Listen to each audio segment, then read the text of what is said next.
সুপ্রিয় দর্শক, আসসালামু আলাইকুম। সবাইকে জানাচ্ছি আমি আমাদের গ্রাম বাংলা 24 টিভির পক্ষ থেকে আন্তরিক শুভেচ্ছা। আপনারা দেখেন এখানে একটি মাদ্রাসা রয়েছে। আমরা একটা সাইনবোর্ড দেখলাম যে প্রতিষ্ঠাতা মাননীয় প্রধানমন্ত্রী জননেত্রী শেখ হাসিনা দারুল আরকাম ইবতেদায়ী মাদ্রাসা, সেটা হলো কাকুরা শৌলার পার। এই মাদ্রাসাটা দেখেন আপনারা তলিয়ে গেছে এবং এখানে ধর্ম বিষয়ক মন্ত্রণালয়, মসজিদ ভিত্তিক শিশু ও গণশিক্ষা কার্যক্রম এখানে হয় ইসলামিক ফাউন্ডেশন কর্তৃক এটা কিন্তু পরিচালিত হয়। এখনও দেখেন বন্যা আশ্রয় কেন্দ্র, এটা বন্যা আশ্রয় কেন্দ্র এখন কোথায় যাবে, সে এখন নিরাশ্রয়। বন্যা আশ্রয় কেন্দ্র এইখানে দেখেন আপনারা এই মাদ্রাসাটা তলিয়ে গেছে এবং এই মাদ্রাসার আশপাশে যত বাড়িঘর রয়েছে, যত ঘরবাড়ি রয়েছে সবগুলি কিন্তু তলিয়ে গেছে। এখানে আমরা যারা প্রতিবেশী রয়েছেন এবং এখানে এই মাদ্রাসার ছাত্রছাত্রী আমরা অনেকের সাথে আমরা কথা বলেছি, তারা বলেছেন মাদ্রাসা বন্ধ হয়েছে। ঠিক আমরা মাদ্রাসায় এমনিতে তো শিক্ষা প্রতিষ্ঠান বন্ধ, আমাদের মাদ্রাসাটাও কিন্তু তলিয়ে গেছে এবং পার্শ্ববর্তী বাসিন্দা যারা রয়েছেন তারাও কিন্তু বলতেছেন যে এখানে মাননীয় প্রধানমন্ত্রীর নামে কিন্তু এটা প্রতিষ্ঠাতা মাননীয় প্রধানমন্ত্রী শেখ হাসিনা এবং এই মাদ্রাসাটা জাতীয়করণ হয় 2018 সালে এবং স্থাপিত হয় 2007 সালে। কিন্তু এই মাদ্রাসাটা তলিয়ে গেলেও এই মাদ্রাসার পার্শ্ববর্তী যে ঘরবাড়ি রয়েছে সব বাড়িঘর কিন্তু তলিয়ে গেছে। আপনারা দেখেন এখানে আমরা দেখতে পেরেছি এখানে মাদ্রাসার অনেক স্টুডেন্ট রয়েছেন, তাদের সাথে আমরা কথা বলেছি, তারা বলছেন এই মাদ্রাসা তলিয়ে গেছে। আমরা এই মাদ্রাসায় লেখাপড়া করি, কিন্তু আমাদের গ্রামটাও পুরো কাকুরা শৌলার পার গ্রামের প্রায় 80% ঘরবাড়ি কিন্তু তলিয়ে গেছে, মানুষ কিন্তু পানিবন্দী অবস্থায় রয়েছেন। আমরা যেমনটা আমরা জানি এখানে ইনাতগঞ্জ ইউনিয়ন, দিগলবাগ ইউনিয়নের সীমান্তবর্তী এই গ্রামটা, ঠিক না, সীমান্তবর্তী এই গ্রামটা কাকুরা শৌলার পার।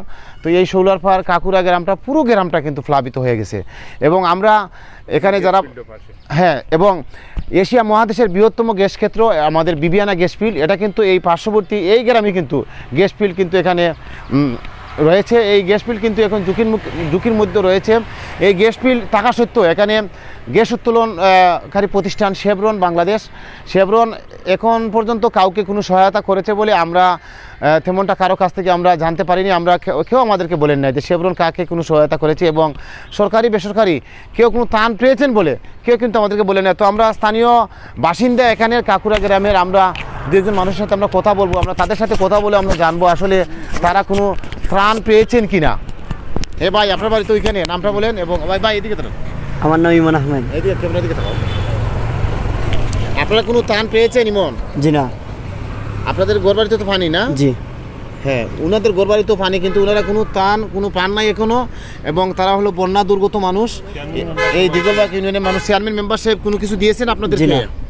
কেউ কোনো কিছু তাদেরকে দিয়ে নাই। বা এমপি সাহেব কি দিয়েছেন? জি না, জি না, কেউ তাদের কিছু দেন নাই এবং তারা কিন্তু এখন মানে অসহায়ত্বের মতন তারা জীবনযাপন করতেছেন, কর্মহীন মানুষ। একজন 80 ঊর্ধ্ব একজন মহিলা, আমরা ওনার সাথে কথা বলবো। মা, আপনি ভালো আছেন? আপনারা কি ঘরবাড়ি কি আপনাদের পানি ঘরবাড়ির মধ্যে? আপনারা সরকারিভাবে কোনো ত্রাণ পেয়েছেন? না, কোনো কিছু পান নাই? না। আপনার কয় ছেলে মেয়ে মা? আমার 3 ছেলে। 3 ছেলে মেয়ে না? আপনার নাম কি? আমার নাম সারবান বিবি। তা আপনারা কোনো ত্রাণ পান নাই? আপনার ঘরবাড়িতে পানি? আপনারা কোথায় থাকেন? বাড়িতে আরেকটা মার্কেটে কিন্তু ওনারা আশ্রয় নিয়েছেন। এই ভদ্র মহিলা উনি 80 ঊর্ধ্ব মহিলা। আপনি কি বয়স্ক ভাতা পান? জি না, আমার কতদিনে মাঝে খাই না, আগে পাইতে। আচ্ছা, যাই হোক প্রিয় দর্শক, আমরা যেমনটা নিয়ে আমরা কথা বলছি, আমরা আরও 2জন মানুষের সাথে আমরা কথা বলবো এবং তাদের কাছ থেকে আমরা জানবো আসলে আপনারা কোনো সরকারি বা বেসরকারি বা শেভরন বাংলাদেশ, যেহেতু এই গ্রামীণ শেভরনে মানে এশিয়ার বৃহত্তম গ্যাস ক্ষেত্র বিবিয়ানা গ্যাস ফিল্ড এখানে রয়েছে, তাদেরও তো একটা দায়িত্ব রয়েছে, নৈতিক দায়িত্ব রয়েছে এবং চেয়ারম্যান মেম্বার সাহেব সরকারি বেসরকারি কোনো ত্রাণ অনুদান আপনারা পেয়েছেন কিনা? আপনার নামটা বলেন। আমার নাম সাদ্দাম হোসেন, আমার বাড়ি কাকুরা, বাবার নাম সাদিক মিয়া। জি। আমরা বর্তমানে সরকারের কোনো রিলিফ পাই নাই। আমাদের মানুষ খুবই অসহায়, আশা করে আছে সরকারের কিছু বরাদ্দ পাইব। সরকারে ঠিকই দিতেছে, সরকারের যে দালালগুলো আছে এগুলারা আমাদেরকে দিতেছে না, আমরা পাইতেছি না। আচ্ছা আচ্ছা, ঠিক আছে ভাইয়া, আপনার নামটা বলেন। আমার নাম মোহাম্মদ শেফুল মিয়া। শেফুল ভাই, আপনাদের ঘরবাড়িতে কি পানি আছে? জি, ঘরবাড়িতে পানি আছে। এদিন আমার ঘরে পানি। আপনার ঘরে পানি? জি। আচ্ছা, আপনারা কি সরকারি বা বেসরকারি কোনো ত্রাণ অনুদান কি পেয়েছেন? জি না, কিচ্ছু পাইছি না। প্রিয় দর্শক, আপনারা শুনলেন তাদের কাছ থেকে তাদের মনের কথা এবং তাদের কষ্টের কথা আপনাদেরকে আমরা আমাদের গ্রাম বাংলা টিভি 24-এর পক্ষ থেকে আমরা জানানোর চেষ্টা করতেছি। তো তারা কেউই কিন্তু সরকারি বেসরকারি কোনো অনুদান কোনো ত্রাণ তারা এখনও পান নাই এবং কর্মহীন হয়ে পড়েছেন, পানিবন্দী হয়ে পড়েছেন নবীগঞ্জের হাজারো পরিবার।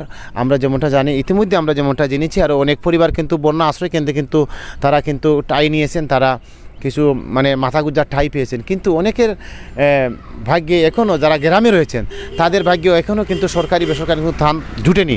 তাই আমরা এই বিষয়ে মাননীয় প্রধানমন্ত্রী শেখ হাসিনা সরকার এবং সংশ্লিষ্ট কর্তৃপক্ষ যারা রয়েছেন তাদের হস্তক্ষেপ কামনা করছি। আসুন আমরা সবার পাশে দাঁড়াই এবং মানুষের কল্যাণে কাজ করি এবং এই দুঃখ দুর্দশার সময় মানুষের এই বন্যা কবলিত মানুষের পাশে দাঁড়িয়ে আমরা দেশের কল্যাণে কাজ করি, মানুষের কল্যাণে কাজ করি। সবাই ভালো থাকবেন, আল্লাহ পাক সবাইকে ভালো রাখুক।